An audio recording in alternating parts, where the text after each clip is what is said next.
بسم اللہ الرحمن الرحیم۔ السلام علیکم۔ میری آپ سبھی سے التجا ہے کہ ایک مرتبہ درود ابراہیمی پڑھ لیجیے گا۔ بسم اللہ الرحمن الرحیم۔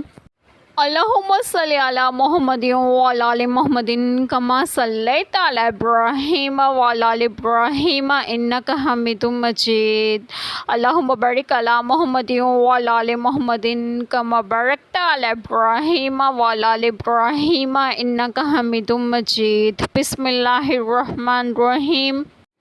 تم فرماؤ میرے رب نے تو بے حیائی حرام فرمائی ہے جو ان میں کھلی ہے اور جو چھپی، اور گناہ اور ناحق زیادتی، اور یہ کہ اللہ کا شریک کرو جس کی اس نے صنعت نہ اتاری، اور یہ کہ اللہ پر وہ بات کہو جس کا علم نہیں رکھتے۔ بسم اللہ الرحمن الرحیم۔ آج جو بات میں آپ لوگوں سے ڈسکس کروں گی وہ یہ ہے کہ اس آیت کریمہ میں ہے کہ تم فرماؤ میرے رب نے تو بے حیائی حرام فرمائی ہے۔ یہ خطاب مشرکین سے ہے جو برہنہ ہو کر خانہ کعبہ کا طواف کرتے تھے اور اللہ تعالیٰ کی حلال کی ہوئی پاک چیزوں کو حرام کر لیتے تھے۔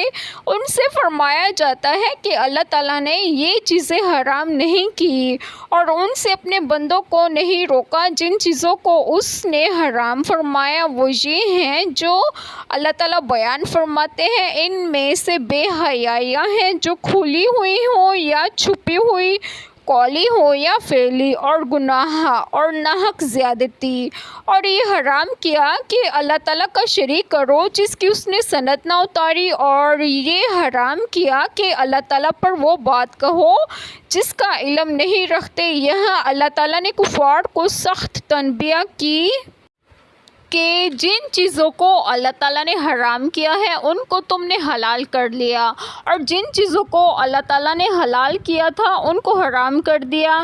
اللہ تعالیٰ نے بے حیائی کو حرام کیا تھا لیکن تم اس کو حلال سمجھتے ہو اور پھر ڈھٹائی کے ساتھ اس کو اللہ تعالیٰ کی طرف منسوب بھی کرتے ہو۔ اللہ تعالیٰ نے ان کی قبیح حرکت کا ذکر کرتے ہوئے ارشاد فرمایا، ترجمہ: اور جب وہ کوئی بے حیائی کرتے ہیں تو کہتے ہیں ہم نے اپنے باپ دادا کو اس پر پایا، اور اللہ نے ہمیں اس کا حکم دیا ہے۔ کہہ دے بے شک اللہ بے حیائی کا حکم نہیں دیتا۔ کیا تم اللہ کے ذمے وہ بات لگاتے ہو جو تم نہیں جانتے؟ اور فرمایا، ترجمہ: عنقریب وہ لوگ کہیں گے جنہوں نے شریک بنائے ہیں، اگر اللہ چاہتا تو نہ ہم شریک بناتے اور نہ ہمارے باپ دادا، اور نہ ہم کوئی چیز حرام ٹھہراتے۔ اسی طرح ان لوگوں نے جھٹلایا جو ان سے پہلے تھے، یہاں تک کہ انہوں نے ہمارا عذاب چکھ لیا۔ کیا تمہارے پاس کوئی علم ہے کہ تم اسے ہمارے لیے نکالو؟